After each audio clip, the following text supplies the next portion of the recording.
this idea that once you've got such a big lead in the polls, because everybody really doesn't like your opposition, right? Lots of people really don't like the Conservatives by this point. You don't want to do anything to upset or lose that lead. So you don't want to do anything that's a bit more radical or a bit more like not usually what we talk about in Britain, because you might suddenly find everyone hates it. So there's conservatism. It got described to me as the Ming vase strategy, that you have to carry a beautiful Ming vase over this finish line, right? And that's the election. And so you don't want to like do anything sudden because you drop it and smash it. So it just makes you very, very conservative, just on a simple day-to-day political basis. You see it with Labour. Like conference this year, there was no new announcements that I spotted. Everything was decided last year, and now we just coast into the election.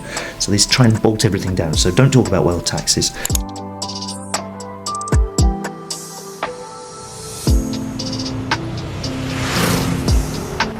My name's Anna Lamshire. I am here with the economist James Meadway today at Space 4 in Finsbury Park. James is an economist and the host of the Macrodose podcast, which he is here to perform a live recording of this evening. You're also the advisor, you were the former advisor to John McDonnell when he was Shadow Chancellor.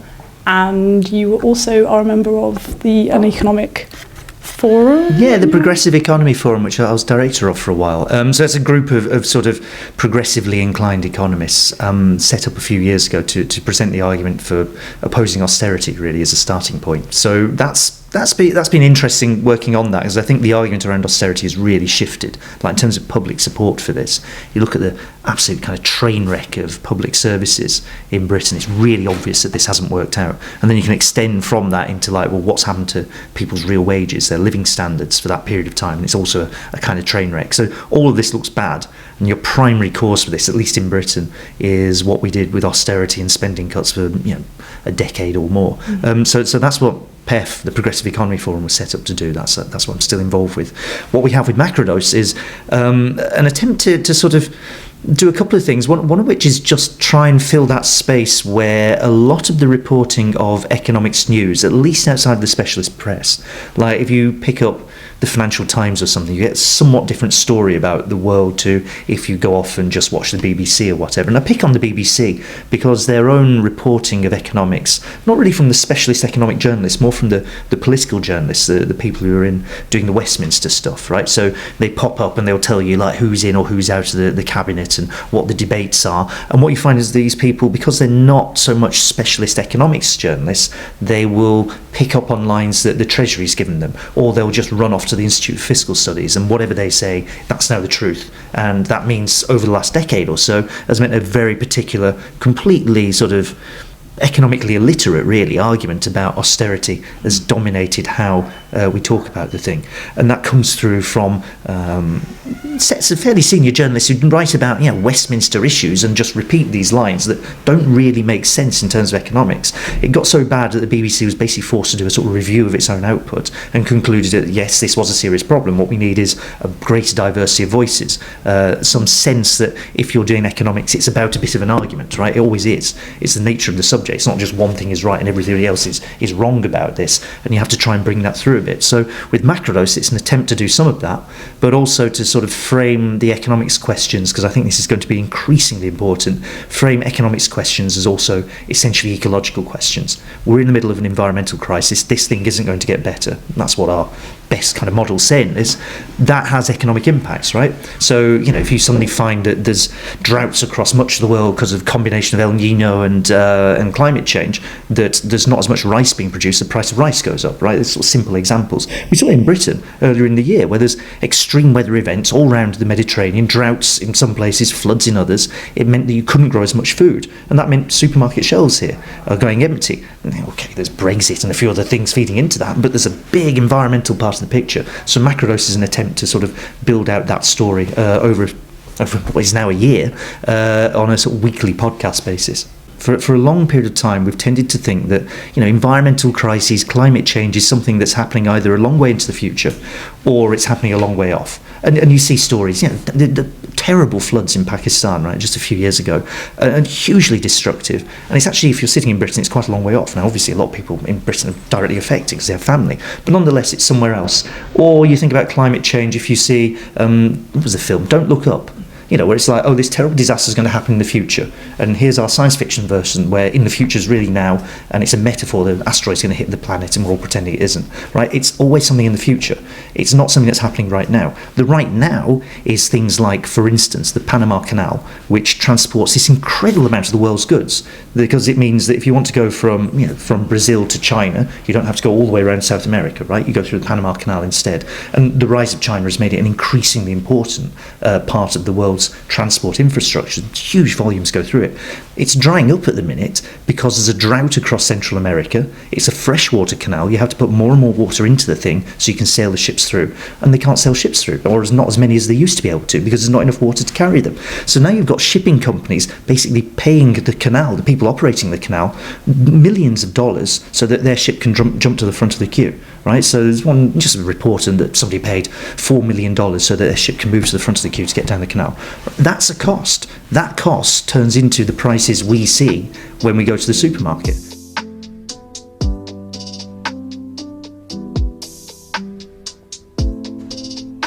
This week we've seen David Cameron returning to frontline politics. There's whisperings that George Osborne, might be advising again. These are the architects of austerity. Is that the kind of period that we're returning to, and maybe how are we going to change things when our politics just seem to be returning back to the same old idea? Yeah, I know, it's a bit, George Osborne has been reported for a while. He seems to have reinvented himself from being someone who is, remember the sort of pits of austerity in 2012, getting booed at the Olympics, being reinvented as a sort of avuncular, elder statesman, advisor to the current chancellor, for example. And this is extraordinarily bad news for a whole load of things. Whole load of reasons. What we particularly need right now is more money being spent on public services. The think tank, a relatively new think tank, Centre for Progressive Policy, put out an estimate last week for how much money the government needs to be spending by 2030 to get public services back to the standard they were before austerity. And it's another £147 billion a year, right? Now, you're not getting anything like that with the current government. It is kind of true that when Boris Johnson became Prime Minister, one of the things he did was start to increase public spending after years of cuts. This, on things like education, healthcare, this sort of thing. And then we hit coronavirus, which is a huge increase in public spending. And what you've seen with the Conservatives is that although I think there's a bunch of them that have a sort of ideological commitment to not having as big a government, I don't think that's the real driver here. But there's a bunch of them who sort of think in the future it would be good to have a smaller government as a share of GDP, right? We should have less government doing things. So there's a bunch of people who feel like that. They don't dare quite actually implement this. And what Jeremy Hunt has done instead is park all those spending cuts off into the future. So they're all like 2025 and onwards. In other words, after the general election, at which point you either win a mandate to do this austerity or it's a problem for Labour to sort out.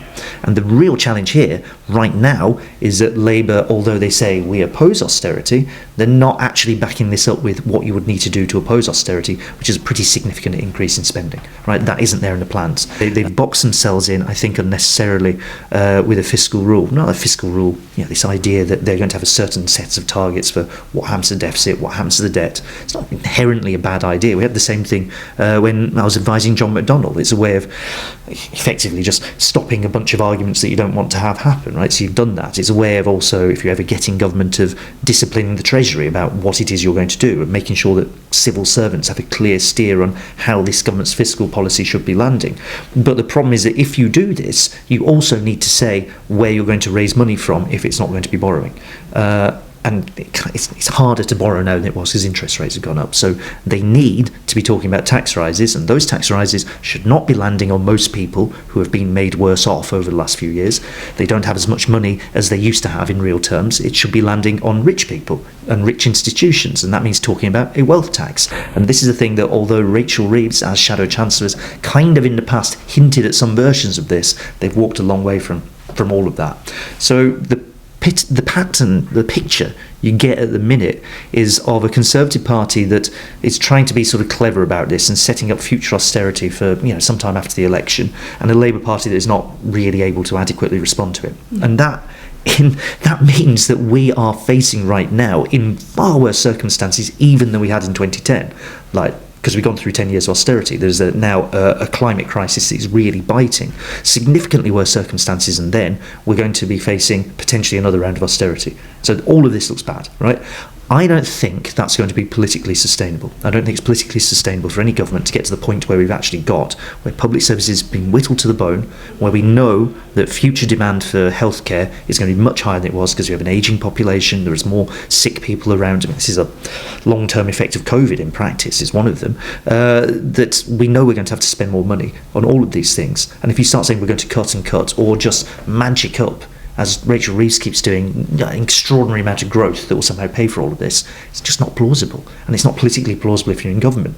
And it's better to go into government with a clear plan about what you want to do than to be hit by what now looks like a series of crises and an inadequate set of responses to it, and then to crash out of office in 5 years' time. And that's a kind of prospect that Labour could easily be facing at this point in time, because they do not have a credible programme to turn around public services, to deliver the kind of jobs and growth and things like this that they want to talk about, because they do not have in place a plan to actually spend some money, because you're going to have to do this. There are other things that Labour's doing that are more interesting. They reference Joe Biden. Rachel Reeves says she supports Bidenomics. She wants to do that here.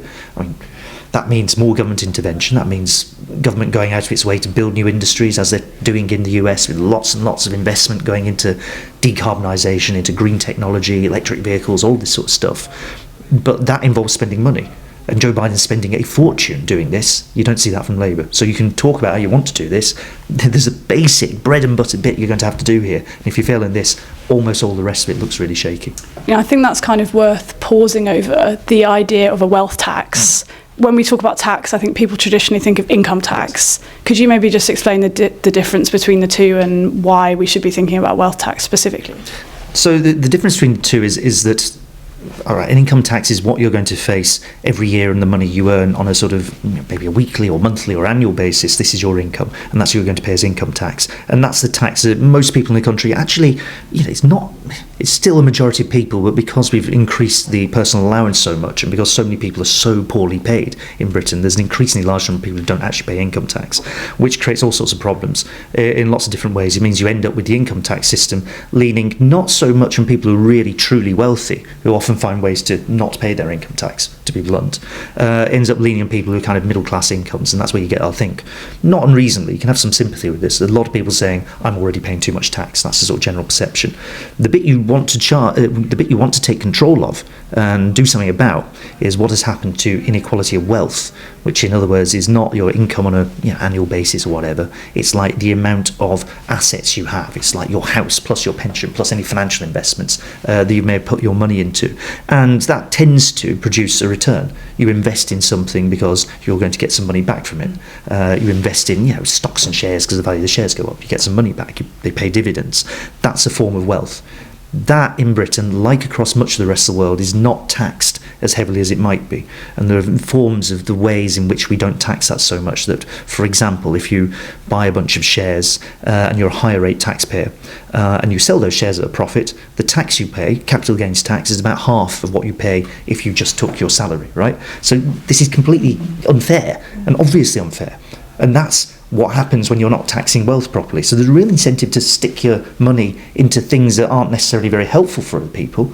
Like it may or may not be good for you to have a load of stocks and shares and things, or to buy a nice antique or a bunch of art or whatever. It doesn't do very much for everybody else once you have a system that biases in this direction. So there's, I think, a really good solid case to build out what a wealth tax might look like in Britain. There are all sorts of economists looking at this now, because wealth inequality has become such a defining issue of our times that what you've seen over the last 40 years is an incredible increase in Western economies of the gap between the very richest, and that means not just the top 1%, the top 0.1% and higher, and everybody else. So there is a lot of attention being directed to thinking about what a practical wealth tax might look like. Bit of work done by economists from LSE and Warwick University a couple of years ago on a wealth tax in Britain, a one-off wealth tax they suggested. And the sums you can raise from just imposing this tax once on some wealthy people, you're talking £200 billion, right? A very, very significant amount, because there's a lot of wealth out there. And if you can think of ways to start to tax it more fairly, you can put that money to good use. Labour isn't seriously looking at this stuff. They've even rejected the idea that capital gains tax which is about the simplest wealth tax we have, should be at the same rate as income tax, right? So they're happy to build into the system this sort of inequality and obvious unfairness. It's not looking great at the minute from the point of view of two main parties on this discussion, but I think wider civil society, and certainly the kind of economics profession as a whole, is starting to get really quite agitated about this specific question, because you can see just how bad public services and things are, and you can see just how much inequality there is, and there's an obvious way to try and join the two up. Absolutely. It seems to me like that would be a really effective way for Labour to tell a story about how the country needs to change. What is it that's stopping them from engaging with this idea seriously? I think there's a whole sort of there's a whole kind of stack of reasons that are starting to come through there. The first one is a small c conservatism that's kind of taken hold of the party in the last maybe 2 years or so, probably less than that, 18 months, which is this idea that once you've got such a big lead in the polls, because everybody really doesn't like your opposition, right? Lots and lots of people really don't like the Conservatives by this point, you don't want to do anything to upset or lose that lead. So you don't want to do anything that's a bit more radical or a bit more like not usually what we talk about in Britain, because you might suddenly find everyone hates it. So there's conservatism. It got described to me as the Ming vase strategy, that you have to carry a beautiful Ming vase over this finish line, right? And that's the election. And so you don't want to like do anything sudden because you drop it and smash it. So it just makes you very conservative, just on a simple day-to-day political basis. You can see it with Labour. Like conference this year, there was no new announcements that I spotted. Everything was decided last year, and now we just coast into the election. So they try and bolt everything down. So don't talk about wealth taxes. The other bit is I think they're also increasingly the way that the Labour leadership is thinking about the world is increasingly sort of in line with how British institutions tend to think about the world, in particular the Treasury. So there's an inclination on the part of the leadership to think that if we're doing the thing that the people who are actually going to implement our policies are saying we should do, and if we're part of the set of people who are the good, responsible managers of the British state, which is of course what the Treasury is doing, or likes to think it's doing, you end up with a political rhetoric that's completely aligned with that. And the Treasury doesn't like wealth taxes particularly. It's not. There are other things it likes even less, but it again produces that small c conservatism, that lean towards thinking that maybe we can do a bit of austerity in the future, that sort of bias in this direction. And bluntly, the final bit is if you have a bunch of wealthy people that are keen to see what happens to the next government, they do start to think that things like wealth taxes are, as a rule, not a great idea. That's not universal. There's an interesting organisation called Patriotic Millionaires who say, actually, we as wealthy people should be paying more tax. There are other countries where they do things like make the tax records of very wealthy people publicly available, so you can see how much tax they're paying. So in Iceland, every year, the person who made the most tax, they kind of crown the tax king or tax queen, right? Because they're making this contribution. It's a really quite a different way of perceiving what's happening if you're paying tax and making a contribution. And in Scandinavian societies, the result of this is that taxes are higher, but public services are better, and people kind of accept that this is how the system should be run. In this country, we have this sort of car crash of public services don't work, but we can't have a proper conversation about taxing wealth. Whittled away at it, but a decent commitment from Labour to spend £28 billion a year at the end of their term. It will rise up towards that on various climate change measures, on decarbonisation, things like this proposal for GB Energy as a publicly owned renewable energy generator. These are on paper all good things, and it's good that you can start to think about doing them, but it's quite limited. Like there's an entire range of everything else that's going wrong that they have much less to talk about. And if really you need something like £147 billion more just on public services by 2030 to get them to the standard that they were, 15 years ago. They're not even close to this, and growth isn't going to get you that. It might get you some of this if we have a fair bit higher growth than now, which is not guaranteed, but it's not going to do the rest. So it's missing the part. It's missing everything else to say, okay, on climate change we're doing this, but like, where's the rest of it, right? I suppose the problem with growth is that it's actually, I think you've said before, it's not even whether it's desirable, it's is it even possible now? And maybe we need to think about reorganising the way that the economy works kind of in a much more radical way.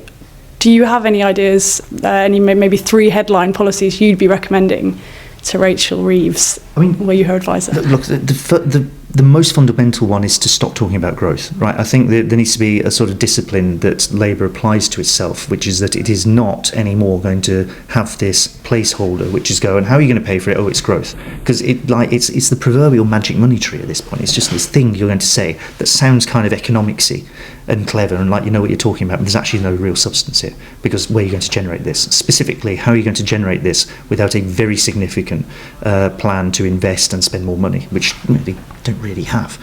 Stop talking about growth, start talking more seriously about how the economy is part of how people live their lives. I mean, Rachel Reeves has done this when she talks about the everyday economy. It's a sort of slightly, feels like a sort of slightly Westminstery sort of way of talking about this, but you can see at least conceptually, if you start to think about, okay, what does your high street look like? When you get up in the morning and go to work, what is your job like? How much are you being paid? You know, how much time do you get to see your family? This sort of thing. So start to turn it into a concrete narrative that people grasp and understand, not this big floaty thing of growth that's going to magically sort everything out, because it doesn't work. It sort of sounds like you're saying something, but you're basically not. And it's also growth is just really hard to achieve.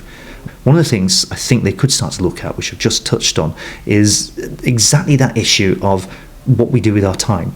And reductions in working time, which a number of businesses are starting to implement, 4-day weeks, and just saying, actually, we don't need to be here for 5 days a week. We don't need to have this sort of demand that this is what a working week looks like. We can reduce the amount of time that people are expected to be in the office or wherever, and tending to find, and we've got some results, because there's been a few places doing it, tending to find that either people are as productive and the company's as productive as it was before, or actually we've seen some quite slight increases from it, because people generally feel a bit better about where they're working. They tend to be a bit more sort of together about the whole thing. The benefit for employees is very obvious. You've got extra time to spend with your family or whatever it is you want to do.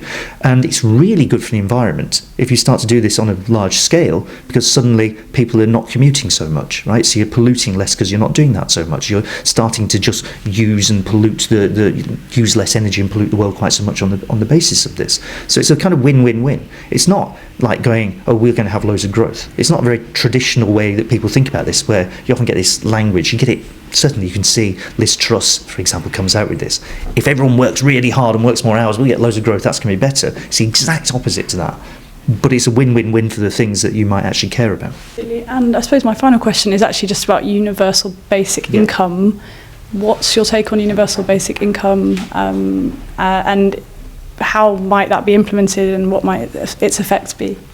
I tend to be very much in favour of it for a few reasons, really. One is that there's a lot of speculation about automation, what it's going to do. We're not going to have a job, and I'll sort of park that. I don't think that's a convincing argument for UBI. We don't really know what's going to happen with automation. You can generate numbers where everyone loses their job. Frankly, more likely is that everyone just finds their jobs are somewhat different and possibly more unpleasant in lots of different ways, but different rather than just gone. But we'll see. I mean, we'll find out over the next 20 years or so how this really plays out. So it's not really a convincing argument for UBI, but it often gets used. The more convincing arguments are, I think, on the positive side of this, which is that actually we are a sufficiently rich society that we need to think a bit more sophisticatedly about how we use that wealth. Now, a big problem at the minute is that we've ended up in a situation where a few people have lots of that wealth and most people don't really have very much. So you can try and redistribute a bit. There's also this problem where we have so much material wealth, it needs to be distributed much better than it is now, right? Most people in Britain need to be better off than they are now. And a few people right at the top need to be blunt, worse off. And that's the redistribution that you want to implement. But there's also that question of how we use more fundamentally the resources that we have, including our time. And I've just spoken about reductions in working time. It strikes me as that UBI is a very effective way to start to make that happen, because you're saying to people, if you actually have a universal basic income, if you have to going to everyone enough that they, maybe whether they can live in it or not, people can sort of discuss, what you do going up and down, how much you pay people and what the level should be. I'll come on to that. But if you're at least paying people some money without any questions asked, they have a bit more flexibility about how they use their time, because they don't necessarily have to be in work for that period where they're being paid this. They can do something else with it. What you've found where people have run pilot projects in places like Finland, people talk about, where you give a number of people, Wales is about to set one up, where you give a number of people this universal this basic income, and then you see what they do with it. You find that actually people do tend to, first of all, really like having the security and the more time that they have, and actually go off and do a load of interesting things on top of that. They tend to be more productive at the jobs they have. They'll go and set up businesses. They'll do a whole load of things that are actually quite valuable and useful once you remove that demand that you have to be in work, and once you provide people with that level of basic security. And that, I think, is the final reason to look at this, is that if you're in a world where insecurity is becoming more prevalent, if you are in a world where you do have more extreme weather events, because that's what's going to happen, is happening, if you're in a world where, you know, things like food shortages really do happen, where you don't know what's going to happen to your employment, you don't know what's going to happen to your job, and particularly in Britain, we have so many people on insecure work in various forms, you don't know what's going to happen to your work. If you can provide people with a level of elementary security, it's not like everyone's going to live in luxury, but it's enough. You remove a load of these questions, you start to build in security, and everyone's happier and better off as a result of it. There was just a final bit. There's a couple of, like I said, there's a couple of pilot schemes that have been implemented around the world, and the Welsh government is implementing one where you just try it out with a few people, right? You just want to see how people behave once you have a universal basic income. There's also a bunch of work that's been done, people like Howard Reid and Compass, on how you might actually practically implement this in Britain, and it tends to be versions of not so much we have our existing benefit system and here's UBI on top, as we can make the whole benefit system work better. We can provide the support that people need when they need it specifically. So if you're disabled, for example, right, that's the support that's going to be there. But if we have a much simpler benefit system, because we have a basic income that's going out to people, we can save money on our existing benefits and provide the kind of support that people need and provide that basic level of security. So you can start to create wins where we don't have this tangled mess that is the current benefit system. You have something simple that can still provide, in addition, support where that's needed, but everyone gets a basic level of security out of it.